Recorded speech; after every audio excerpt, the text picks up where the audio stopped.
হরে কৃষ্ণ, রাধে রাধে সবাইকে। তো আজ ছিল চন্দন যাত্রার লাস্ট ডে, 20 মে 2025। তো এখানে ফার্স্ট টাইম সবাইকে সিংহাসন থেকে নামিয়ে নিচ্ছে, তারপরে সবার জুয়েলারি বস্ত্র সব রিমুভ করে দেবে। দেন মা এখানে সবাইকে স্নান করিয়ে অন্য বস্ত্র পরিধান করিয়ে দিল। আর সবার আগে রেডি হতে চলে এসেছে আমাদের শ্যাম সুন্দর।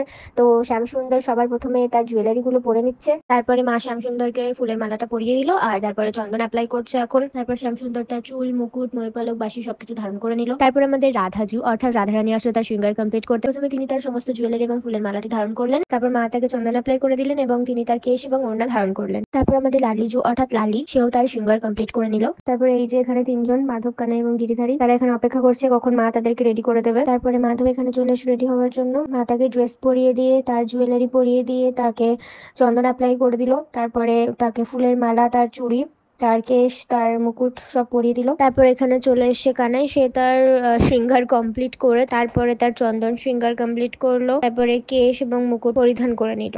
তারপরে এখানে চলে আসলো আমাদের সবার প্রিয় কেশব অর্থাৎ কেশু সোনা। সে তার স্নান কমপ্লিট করে নিয়েছে, এখন সে তার ড্রেস পরছে। সে এতক্ষণ তার সিংহাসনে বসে সবার শৃঙ্গার দেখছিল আর মুখটা একদম গোমরা করে বসেছিল, কারণ তাকে সবার লাস্টে শৃঙ্গার করা হচ্ছে সেই জন্য। তো এখন সে তার সমস্ত জুয়েলারি গুলো পরে নিয়েছে, ফুলের মালা পরে নিয়েছে, কিন্তু আনফরচুনেটলি আমি কেশুর চন্দন সেবার ভিডিও করতে পারিনি, কারণ আমার ফোনের স্টোরেজ ফুল হয়ে গিয়েছিল। তো এখন চলো ভগবানের শ্রী বিগ্রহ দর্শন করা যাক।